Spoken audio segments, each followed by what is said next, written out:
So as you dove into this, how much did you find that there was a disconnect between what people talk about online and what they talk about in reality? Because I'm guessing it was a lot easier to get straightforward answers sometimes with people online if you contacted them, versus how hard was it to get people to actually talk to you about this stuff? People that didn't want to be shamed or silent, you know, they want to be heard, obviously, which is why they're on these message boards, but then maybe they don't want to be publicly exposed and have their face attached to it. Yeah, well, oddly enough, I didn't have that hard of a time interviewing MRAs. A few feminists backed out when I was planning to interview them because they were worried of getting backlash from MRAs if they were a part of this film. But the MRAs were excited to talk to me because most journalists don't want to reach out to them and talk to them, and that's really unfortunate because I think you should go to the source if you're reporting on someone or something. But they were really open with me, and Paul Elam was the first person I contacted from A Voice for Men, and he led me to a lot of the leaders within the men's rights movement. And each person is different in their communication style as well as their ideas and beliefs and perspectives on these issues. So the film shows, kind of a well-rounded look at what MRAs believe. Yeah, this is going to be a little insider baseball stuff, but like when you are going ahead and you're doing a documentary and you have one intention when you start, and when you see that intention change, you have people that are funding you through various ways. You've had whatever your backers are and whoever else has helped you made this. Did you have to go to people and say, the intention of what I started here really is very different, because people have certain intent. They don't give you money usually just for their own edification. They sort of want something at the end. So did you feel that you needed to go to people and say, this thing's really changing, so when you see the cut, I'm warning you? Well, okay, let's talk about funding, because that's actually something that I've been attacked about from mainstream and feminists. Sure.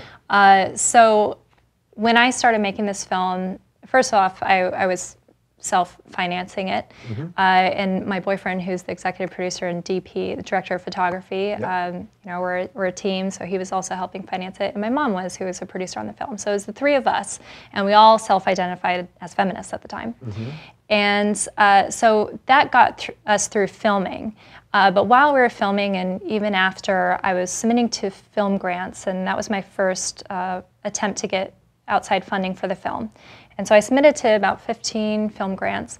And something that was really interesting was that they all have categories and genres that they want you to check off the boxes of what your film falls in line with. Right. And so it'd be environmental issues or racial issues, LGBT, and then it would say women's rights or women's issues, but there was nothing for men. And so a couple of the film grants, I ended up just checking the box for human rights, because that was the only one that really seemed to fit. But many of them, I didn't have any kind of genre to put in a box for this film. Right. Did you feel like if you clicked women's rights that they would just immediately like, no, not going to happen? I don't know. Because it was probably feminists, I suppose, that are on those panels watching them, so you get a better chance with human rights, I guess. Yeah, and in hindsight, we do talk a lot about women's issues in the film as well in relation to the conversation. But yeah, I just thought it was interesting that there was, my film didn't fit in a box for anything. And so we got denied from every single grant, and we didn't even get to the second round. Many of these film grants, you have a second round or third round until you get the grant, and so we never even got through the first round.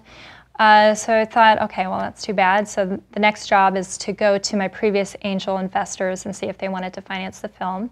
And they all denied wanting to fund this film. Most of them said, we don't want to see a film about MRAs, because why would you give them a platform to speak? This is exactly what they want. They want the media attention, and you're just feeding into their, misogynistic rantings by giving them a platform to speak. Right. Were you able to say, guys, look at this, and maybe it'll change your perspective a little bit? I mean, were people even willing to watch it, or it was just like? Well, the film wasn't edited yet. I had 100 hours of footage, but even I was confused at how I was going to put all this together into a 2-hour film. But I was trying to tell them, I'm first of all, I'm going to show what the MRA platform is, because that's what most people don't know anything about. But I am going to address the feminist point of view, because that's where I'm coming from, and just to bring some balance to it, so it's not just a commercial advertisement for MRAs and what they believe. And so I kept saying I'm going to bring a balanced perspective like I have with all my previous films, and most people didn't think you could have a balanced perspective. How could you have balance about MRAs? It's just, they are wrong and feminism is right. That's the only discussion. Yeah. So again, these are the liberals. These are the tolerant people, right? Yeah. And that's all my connections were in that world, because my previous films were about women's rights and LGBT issues. So they all declined. I did have one feminist organization offer funding, and I ended up declining because I knew that they wanted to make it a film for their agenda, and I didn't want to have that looming over me, as it would no longer be my film. So I declined that, and because of that, I had no other resource to go to for funding. I was dried up of my funds, my boyfriend and my mom. So in a last-ditch effort, I was ready to shelve all the footage and let it collect dust, and I was so emotionally drained from making this film and going through this process of questioning my beliefs that I was actually kind of relieved at the idea of like, all right, if no one wants to see this film and I don't have the funds to make it, put it aside. At least I have the benefit of going on that journey and being a better person from it, having less resentment in my own relationships, and feeling actually more empowered as a woman after this. But I'm not a quitter. And so I thought, okay, I have to put something out to the universe, let fate take control, and see if I can get finishing funds for this. So I put it up on Kickstarter, and I was very clear in my video saying that in order to maintain creative control, I had to decline partisan funding, and I want to remain just how I want to present this film in a balanced way. So will you help me complete this film by funding my Kickstarter? And that's when we had almost 3,000 people support our Kickstarter and raise twice as much money than I was asking for. Yeah, well, we fund this show on Patreon and have about 3,000 people that do it. And to me, as I say all the time, it's like my audience has a huge, wide political belief and philosophical belief. And it's like I'm beholden to a few people that have all kinds of beliefs, and all they want me to do is say what I think. And I think that's probably ultimately what you found too. Did you find that you had people then who gave you whatever they gave you that then were trying to push you in a certain direction? Like, Not at all. Really? No, and maybe it's because I kind of stayed offline. I was really in my hobbit hole of editing from after the Kickstarter was done until the film was released. I really, and my Kickstarter backers could probably tell you that I didn't give a lot of updates. I wasn't active online that much. So, and I wanted to remove myself to have that creative control and not be influenced by the people in the film or the Kickstarter backers. And you know, if anyone asked any of them, yeah, they had no control over telling me what to do. Yeah. You know. How much do you think all this stuff is related to other things going on in society right now? Like, there's so much going on with the social justice warriors and all the free speech stuff and the, you know, trigger warnings and safe spaces, a lot of the stuff that, you know, I talk about on the show constantly. As someone that now sees things a little differently, do you see these trends in other movements as well? Yeah, absolutely. And I think the SJW thing and the safe spaces and the trigger warnings and microaggressions and all that, I think, became more heightened after I completed my filming time. And so I think it's just it's been bubbling up and getting even more intense since, I would say, like early 2015. What do you think? Have you seen it kind of get more intense? To me, it seems like it's getting more and more and more, but I do see a pushback against it now, which is why when I tweeted out that you were going to be on the show, people were excited, because now people are not afraid anymore to say, oh, there's this new group of people that are lining up and are willing to at least have these discussions and not, you know, cast dispersions on everyone we disagree with and all that. But the reason I ask is because just this week I saw an article in The Advocate. Basically, they were saying that Peter Thiel, who's given money to Donald Trump and spoke at the RNC, that he's not gay. He has sex with men, but he's not gay because, you know, he's supporting a Republican nominee. And that sounds so absolutely ridiculous, but I see a real parallel to the type of stuff that you're doing. He's obviously gay. I mean, he identifies as gay, right? And yet, because his political beliefs are a little different, who's throwing him under the bus now? It's the left. That's very disappointing. And I think that's probably the reaction that you're getting at the same time from people in the same quarters. Yeah. Well, I think I'm like you in that I've been a liberal for, well, my entire adult life. And now I'm starting to become extremely annoyed with the Liberal Party. And I think I remember one of your interviews saying that some of your fans criticize you for being so critical of liberals, but wasn't your answer something like, well, I just hold yourself... This is my guy. These are my team. Like, everyone. attack the right all day long, but everyone does that. I would like the liberals to be liberal again. Right, and when it's your own family, you're more critical because you have higher standards for your platform. Yeah. So yeah, I've been extremely upset with the regressive left and feeling like they're no longer the open-minded freedom of speech party, and yeah, and I'm very annoyed with the identity politics and liberals acting like, okay, if you're for women, if you're for gay rights, if you're for Black Lives Matter, then you're a liberal. But if you're a woman or a gay person or a black person that's a conservative, then you're not actually for women or for equality. You know, it's right. They're drawing this line, but it's not it's like liberals are wanting to claim we are the open-minded free speech equality party, but only if you link arms with us. Right, you know? They want to pretend they care about minorities, and I believe that they do care about minorities in a broad sense, but I've credited Ayaan Hirsi Ali with this many times, but apparently it's Ayn Rand, that the biggest minority is the individual. You have to care about minorities within the minorities, and that seems to be what they completely forget. I'm curious, and I have no idea if you even know about this, but are there other countries that are dealing with these issues better, that are dealing with this sort of in a more mature way? Like, is there some Western country that maybe is treating men in a more even-handed way or something like that, like legally or anything like that?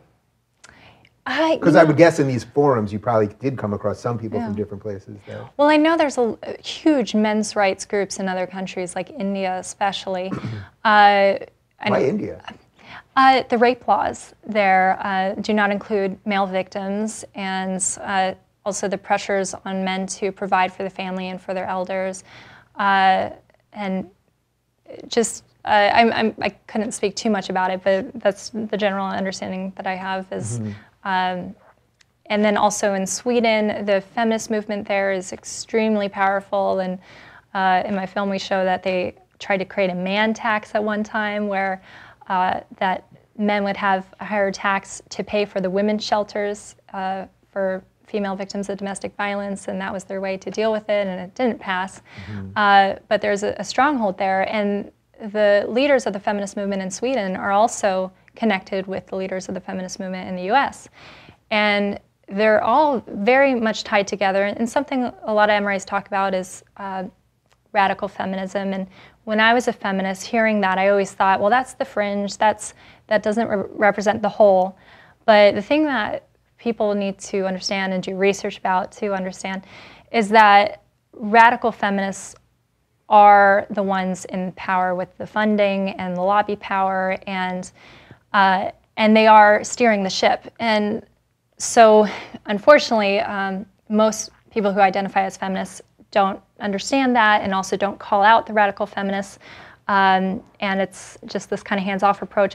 I mean, like the feminist blogger who's been attacking me, I haven't seen any feminists call him out publicly and say, hey, what you're doing is wrong. Cassie Jaye hasn't even said that she's not a feminist anymore. All I said was that I was doing a movie about the men's rights movement, portraying these topics in a balanced way, letting everyone speak. And just for that, just the fact that I would talk to MRAs and let them say what they have to say, they drew a line on the sand and said, you're no longer with us. If you're not with us, you're against us, you're the enemy. And so radical feminism is really the issue, and it's more powerful than I think people realize. Yeah, so where do you think the men's rights movement, I mean, literally, I don't think I had ever even heard of it before, maybe a year, maybe. I don't even know if it's that long, actually. Where do you think it needs to go? I mean, obviously now, and with your film, it's going to get some more buzz and more people will be talking about it and all that. But where does it actually have to go to get some of the laws changed? For example, when it comes to custody and that kind of stuff. Like, what's next? Do you need a real political movement behind it? Is it just you need it to start being cool in culture? Like, what is the next piece? Well, let me first say I'm not an MRA. I'm not a men's rights activist. I'm a documentarian. I just went on this exploration. I made myself the guinea pig as the feminist who's learning these MRA's talking points and challenging my own views. So I'm not an MRA, but what I think they're trying to do moving forward to help with men's issues is first of all is understanding the issues, and that's really what my film goes into, is just the 101 on what are all the issues with workplace deaths, war deaths, suicide, boys in school, infant male circumcision, fathers' rights, domestic violence, rape laws. I mean, list goes on and on. Misandry, male bashing in the media. So first, understanding the issues, and because there are so many issues, the solutions are a case-by-case basis. I know the National Coalition for Men, which is based in San Diego, the headquarters, one of their big initiatives right now is working on the Selective Service, and I'm not quite sure if they're trying to abolish it or make it gender neutral, but the Selective Service, are you familiar with that a little bit? Not really, actually. So what I think people should know right now is that still every 18-year-old boy has to register for the Selective Service, or he could be fined up to $250,000 or spend 5 years in jail. Oh. And so he has to do that, or he won't get a government position or certain scholarships if he doesn't do that. So that is still on the books, even though most people would say, oh, the draft, that's old news. We don't have a draft anymore, so it's not a big deal. But it's still on the books. Mm-hmm. And the last draft was Vietnam, and over 17,000 men died that did not want to go to war. And when I talk about war deaths and as far as men's issues, oftentimes I'll hear from feminists, well, but women couldn't serve in combat. It's another way of dismissing this men's issue, and I think for me personally, you have to put yourself in either shoes. Would you rather not be allowed to serve in combat and wish that you could, or die in something you didn't want to go and do? Right. And so the draft is one of their next initiatives that they're trying to push forward. I know Hillary Clinton has said she doesn't want to expand Selective Service to women. And in most countries, women are included, but it's in war work, so administrative tasks, clerical tasks. B. Arthur, I think, was driving like a truck during World War II. Not in the field, but like, you know, some sort of hospital thing or something. Yeah. There you go. And she's a feminist icon. Yeah. I would be remiss if I didn't ask you what you thought of Ghostbusters. That would really be if we get through this whole thing and don't talk about Ghostbusters. Did you see it, number one? Oh, you're all going to hate me. No, I didn't. You didn't see it? I didn't. I didn't see it either. I was going to watch it on Apple TV the other night, and then I just couldn't. But what did you think about the reaction, without even seeing it? What did you think of the reaction? So they obviously remade it with all women. To me, the first Ghostbusters, and I think the second one was pretty great too, but I think it's the perfect quintessential 80s New York edgy, funny movie. The enemy is the government, which is kind of funny. A lot of people say it's like the first libertarian comedy, which I thought was really great. You know, the Environmental Protection Agency is the bad guy, basically, in the movie. But what did you think of just the general reaction? Where that trailer came out, it did not look good. It just simply did not look good. The dislikes on the YouTube video were like, I don't know, it might have been 20 times what the likes were. But there was this implication that because people didn't think it was funny or didn't look good, that they hated women. Yeah. It very much goes into the wheelhouse of everything you're talking about. What did you make of that whole thing? Well, and I wonder how much the media was playing up that if people are against this film, it's because they hate women or they're misogynist or whatever, and that actually helped get feminists to support the film just to, you know, in spite of any haters. So yeah, the film didn't look good from what I saw of the trailer. And I do think it blew up more because of the controversy around the film, and it wasn't a good idea to begin with. I mean, it's like iconic film. Why do something like that? But do you think it's weird that they say, all right, well, now we're going to do this with all women? Like, I don't think anyone really ever thought of the original Ghostbusters, and maybe I'm showing my male privilege here, but really thought of the original Ghostbusters as if it was a male film because it was just it happened to be all men doing it. But they could have remade it with 3 women and 1 guy, or now they're making Ocean's 11, I guess, with all women. Like, I have no problem inherently with any of those things, but it does seem like something just seems odd about it to me. You know, but they have the right to do it, I suppose. And if it's good, it's good, and if it's not, it's not. Yeah, I mean, I guess they can. I don't know if they're going to be successful. Yeah. I don't know what to. Yeah, is that the funny thing though? That at the end of the day, Hollywood, just like whether you're making a documentary like you are or you're making a blockbuster, they just want to make money. So if I guess if they at the end of the day, if they make 10 movies that they remake with all women and they don't work, no matter how much the feminists want it to work, eventually Hollywood's going to be like, no, we're here to make money, not to prove a point. Yeah, and there are different viewing patterns for male audiences and female audiences. Reality shows for women, like female-based reality shows like The Housewives, do very well, and and just like gaming for guys do well. It's I think men and women, and this is obviously being kind of generalizing and stereotyping, but we do have different interests, and I think it's okay for people who decide what kind of content is put out there to play into the female interests and the male interests. Yeah. Why are we so afraid of our differences? Like that, even saying that, there's like a tone of like, well, I don't want to put down a girl that happens to be a gamer or a guy who likes whatever. Like, why are we so afraid of that, do you think? I don't know, because I think there are differences and they're good. And if a woman wants to become a kindergarten teacher rather than going into STEM, that's okay, and let her do that, and more power to her. That's a job that should be respected and not look like she was held down by the patriarchy to do that. It's. What do you think of the phrase, the patriarchy? It's become so ludicrous to me that like now I use it on Twitter as a joke, basically.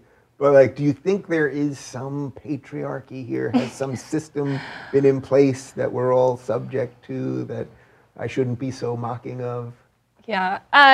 So as far as I know, the idea of patriarchy really started to come around in second wave feminism in the 70s. And originally, it was capitalism that was the enemy. Erin Pizzey, who started the first women's shelter in the UK, she saw this shift happen where capitalism was the enemy, and that's what was holding minorities and women down. And then the second wave feminists decided to make it about patriarchy. And it's a very good marketing strategy because what feminists will say is, well, you look around and you see the patriarchy. You look at the White House, you look at CEO positions, you look at who's running the television stations. It's all men. And even feminists will say, we need women's studies because every other class in school is men's studies, even math, even science or language. It's all because men wrote math, and so it's men's studies. Right. So it's a good marketing ploy because you could say to a young girl who's maybe a bit naive that, yeah, look, it's a man's world. We've never had a female president. That's proof.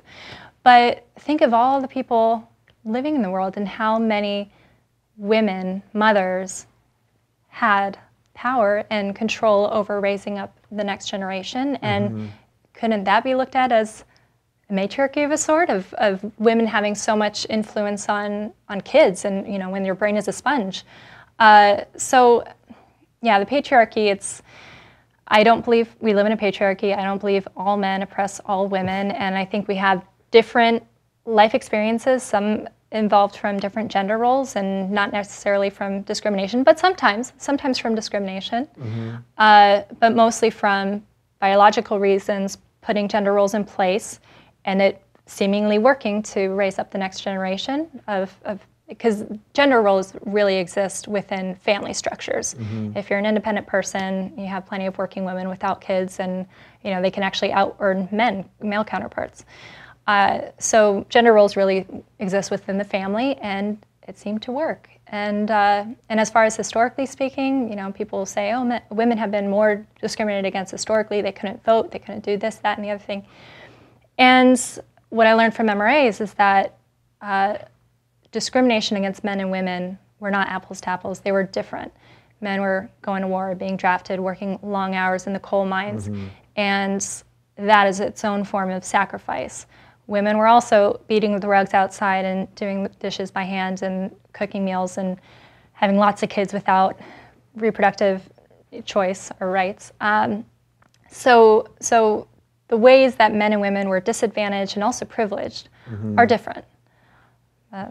So let's end on a purely political note, since this is all sort of couched around politics, but let's go purely political, because we do have a woman that could be the President of the United States in a couple of weeks. I would argue, I don't know that she would be the right woman, or if she was a man, that she would be the right man for the job. But I know there's a certain subset of people that just want a woman in. Now, I suppose you don't see a lot of validity in that, just in the token portion of it, right?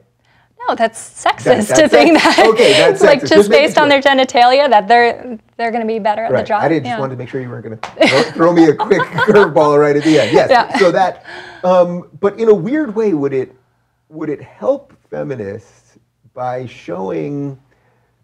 Go with me here for just a second. That Hillary could be as sort of corrupt and ruthless and whatever as any man could be, because that I don't see at this point. I don't see her as a man or a woman. I know she's a woman, but I think she's as whatever you have to be a politician. She is it as any man, and I guess maybe that's the best compliment I could give her as a woman. How was that? I like how you worded that. To me, it's irrelevant whether she's a man or a woman, but she obviously can play this game. Yeah. So if people think it's rigged against women, she's doing a hell of a job with it, whether you like her or not. I'm going to go out on the limb here and say she actually has more advantage for being a woman because it's unassuming that she could have that much power and use it for less than good reasons. So when you see something like, I saw a lot of people were saying that during one of the debates, I think it was the second debate, when Trump was kind of walking around behind her, and they do have a big stature difference in size alone. I mean, he's a tall guy and she's a small woman. I did think there was like a little visceral reaction to like this big guy lurking around this little woman, where if it had been two men, I think most people wouldn't have seen that. Did you see that at all? See any weirdness in that? Well, I saw the shark video where it's the dun-dun. Oh, yeah. So that's from that moment. Yeah. But did you see anything there? Like it's this big guy and he's kind of lurching around, or like it just felt kind of weird. And maybe that's my own prejudices of, wanting to defend the woman or something. Oh, I didn't see that. So maybe I just think a woman isn't a target of violence just for being a woman or something. But I guess you're a little more red-pilled than me. I don't know. I after making the red pill, I actually feel extremely powerful as a woman, and I don't intend to use that for bad reasons, because I think some women learning about how much power they have within this culture, that if you're the oppressed gender, then people want to give you help, give you assistance, give you opportunities to lift you up, and so you kind of have this actually disproportionate amount of privilege and opportunities handed to you just for that fact. So I don't want to use it to step over someone else, but now I do realize, like, if I'm walking down an alleyway and I scream, I feel like I would have a chance of a guy coming to help me and save me because I'm a female screaming. But if it was a guy saying, hey, help, I wouldn't go to help him because I'm thinking, well, maybe I wouldn't be the one to defend him. But I do feel protected in some ways by the men around, because I do think a majority of men are good. And so for being a female, I think, good guys want to help women. Yeah. Like you did with wanted to help Hillary from Trump. Yeah, so I guess the final takeaway is that we should treat people as individuals. Would that be fair to say at the end? Absolutely. All right, There you go. All right, well, it was really a pleasure talking to you. And you guys can find out where you can see Red Pill. Check out the redpillmovie.com.